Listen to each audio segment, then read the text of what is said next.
Well, before we look at our markets discussion, we're going to be looking at global CEO confidence and sustainability, the relationship between them. Many business leaders unable apparently to sustain the pace required to address global challenges, and we know what all those are, and achieve business success. And that's according to the UN Global Compact Accenture CEO Sustainability Study. And William Mzimba, who is Accenture South Africa Chief Executive, joins us for more.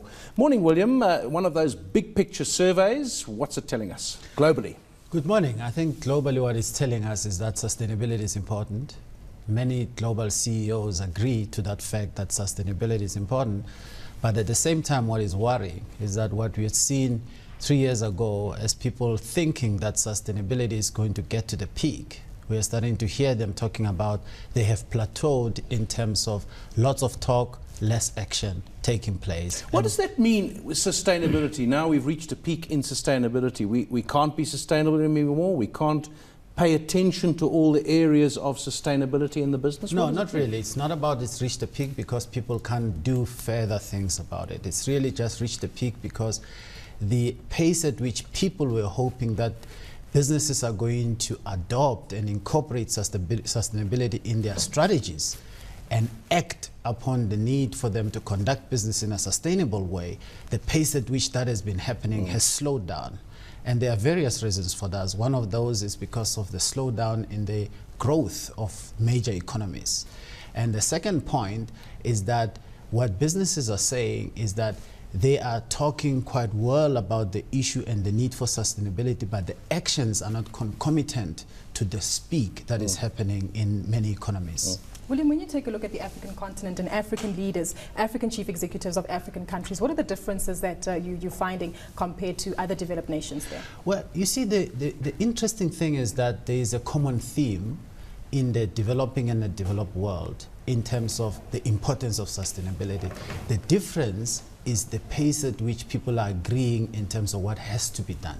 The people in the developing economies are saying you got there because you did run your business in a way that has been unsustainable in the past, and you can expect us that we are trying to jack up our growth in the economies to do things in the similar, not in a similar way. Our argument is that we think that sustainability is a disruptor in the market and therefore offers opportunities for those economies that haven't necessarily over-invested in unsustainable ways of doing business to really leverage technology to do things in a much more innovative and highly sustainable way. You mentioned a lack of agreement there. Is it that different parties are not necessarily working towards the same objective, or what is the cause for the distance there? No, when we're looking at the survey we have done and over 1,000 CEOs that we've spoken to across multiple industries in different countries, what we are seeing is there is agreement that we need to do business in a sustainable way. When we mine, we must mine in a sustainable way. You know, when we use water, we must use water in a sustainable way. So there's agreement about that. The issue where we are seeing a little bit of a disappointing trend is on the take-up of incorporating sustainability in the strategies of the business in such a way that they act in a way that is concomitant to what they're saying. I suppose there are natural tensions that arise. You think of Eskom, for example. Sure. Now, you want to have Eskom not polluting the environment, or ArcelorMittal, for example, but there comes a point where you have to build those coal stations. That is correct. But something struck me from your summary, the study statistic. You said only 33% of CEOs believe that business is making sufficient efforts to address sustainability issues. Yes. Only 38% report that they are able to quantify the business value of their sustainability. So now, if only a third about are saying we can't actually measure how our sustainability initiatives are working, well, very quickly you then say, look, if we can't measure it, it's soft stuff, we don't have to do it. This is where the problem lies, right? It's because this has not been taken up and integrated in a way of doing business in such a way that people can start to see the value of doing things in a sustainable way to the bottom line. So people are arguing that, sure, you're expecting us to invest a lot of money, you're expecting us, as we build power plants, for example, to adopt technologies that are going to have less emissions, that cost us lots and lots of money, but we can't relate that investment to the bottom line. So the net effect is the take-up becomes much more slower, especially in a very tight market condition that we are trading in today. People are saying it's costing us too much money. And to be too thinking easily about. become, oh no, that's the soft stuff, it's not the real stuff. Yeah. Exactly, and it's a real mindset change there that needs to take place. But what are you seeing in the local market with South African chief executives in particular? Well, this survey included quite some prominent South African executives, senior executives. About how many? I don't have the exact number in terms of how Last many. time I remember it was a substantial number. Yeah. In fact, there's quite a lot of South African enterprises that have signed up to the UN Global Compact. So there's quite a lot of activity happening here, and I know that they meet quite often to talk about this kind of issues.